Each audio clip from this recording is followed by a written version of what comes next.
Ils sont nombreux, ces Togolais résidant au pays, comme dans la diaspora. Des Togolais dotés de génie, d'énergie, de créativité, de talent, acteurs de développement durable et se distinguant davantage sur le marché du travail. Togolais Actif. Togolais Actif, c'est le créneau qui fait la lumière et le zoom sur ces fils influents de la terre de nos aïeux. Togolais Actif, pour une meilleure promotion des talents actifs et influents du Togo.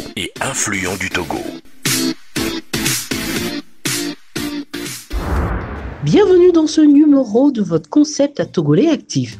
Notre invitée est une spécialiste de la mode. Elle a réussi à ouvrir sa maison de mode à partir de ses petites économies. Notre invitée est Gat Sakpo, épouse à Janor, CEO Gat Fashion.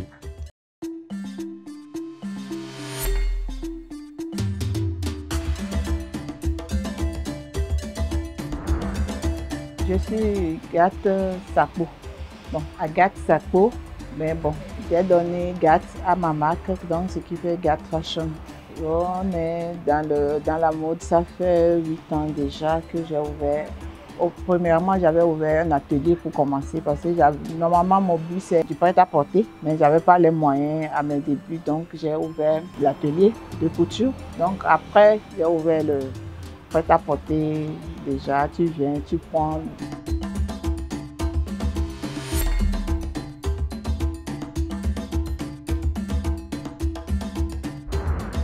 Faut dire, en 2007, j'avais passé le concours pour rentrer à la fonction publique, mais bon, ça n'avait pas marché. Bon, je me suis dit, ok. J'ai une copine qui me dit, ok, comme toi tu aimes dessiner les modèles, tout ça, là, c'est pas mieux, tu vas ouvrir un atelier de trucs là. J'ai dit, ok, ou bien faire une formation. Donc je me suis dit, bon, j'ai plus le temps de faire une formation, donc je préfère créer un truc, je prends des ouvriers, les couturiers qui ont fini, donc ils vont travailler avec moi. Donc c'est comme ça, j'ai débuté avec une machine, parce que je n'avais pas les moyens. Donc j'ai pris une machine, pris une table chez ma mère et j'ai ouvert l'atelier. Donc j'avais aussi l'argent pour l'atelier, donc j'ai payé et là j'ai commencé, bon, sans rien quoi.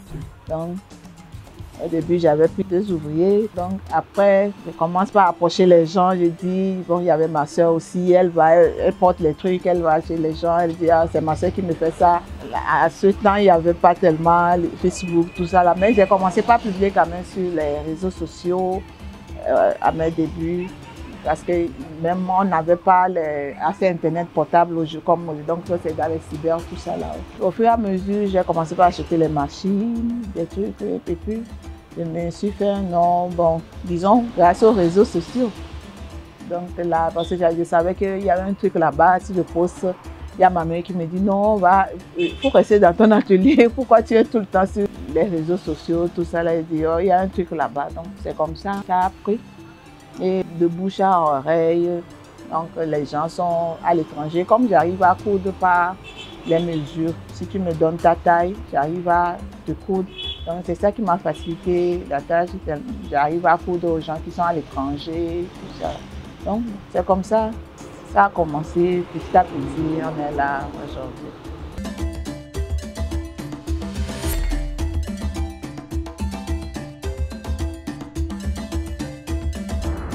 C'était pas un conte de fées.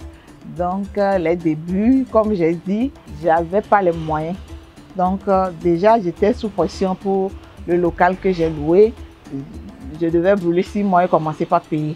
Donc là, il y avait déjà la peur de pouvoir payer. Donc c'était un peu difficile. Mais toutes mes économies, donc moi-même je faisais la cuisine aux gens. À mes débuts, il y a des gens pour les fêtes, ils me demandent de leur faire la cuisine, tout ça là. Donc je gérais, quand je prends l'argent de là-bas, le reste j'investissais pour pouvoir payer les ouvriers, tout ça là, jusqu'à ce que ça prenne.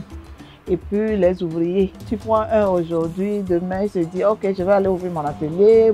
Donc c'est tout un tracas, tu dois suivre les caprices, tout ça là. Donc, comme on ne veut pas lâcher, c'est ce que je veux, c'est ma passion. C'est à cause des caprices des ouvriers que je voyais, je dis ok, je vais me faire un petit prêt-à-porter.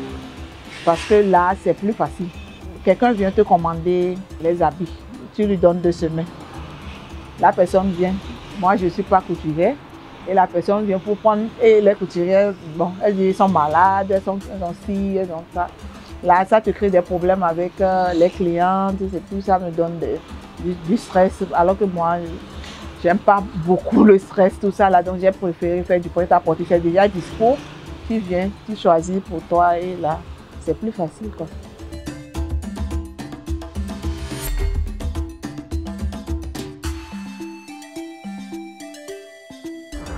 Moi, plutôt, je ne suis pas trop défilée de mode.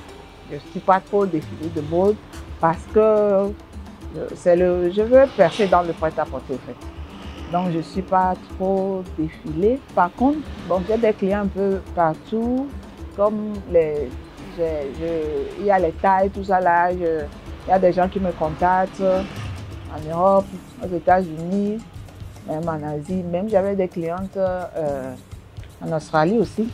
Donc, en Afrique aussi, j'ai des clients dans la sous-région, bon, en Côte d'Ivoire, au Bénin, Burkina, même le Ghana, même au Cameroun, en Centrafrique, j'ai des clients un peu partout. Donc, par les réseaux sociaux, les gens, sur ma page, il y a beaucoup d'étrangers, donc elles commandent, elles achètent.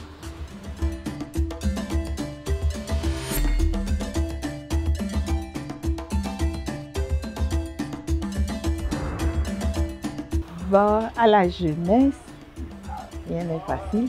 Quand c'est ta passion, tu sais que là c'est ton domaine, tu es fier de ce que tu fais. Tu vas rencontrer des difficultés en route, mais il ne faut pas baisser les bras. Il faut pousser. Si le plan A ne marche pas, il reste 25 alphabets. Donc, tu choisis un plan B. Si le plan B ne marche pas, il faut continuer. Mais il ne faut pas emprunter un seul chemin. Si ça ne marche pas, il ne faut pas pousser sur le chemin là que ça va marcher forcément. Peut-être qu'il y a une erreur que tu fais, donc essaie de tourner, voir, réfléchir pourquoi ça ne marche pas et tu recommences.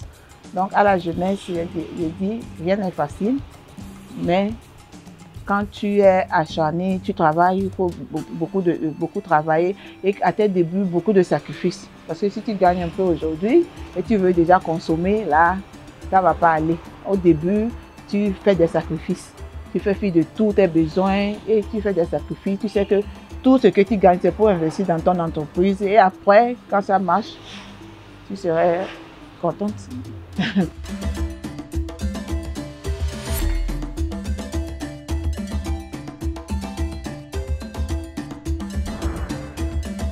Pour Togolais actifs, le concept, je suis très fière de ce que vous faites parce que vous nous approchez. Bon, nous les entrepreneurs, on n'a pas de visibilité. Longue vie à Togolais actifs. Togolais actifs, pour une meilleure promotion des talents actifs et influents du Togo.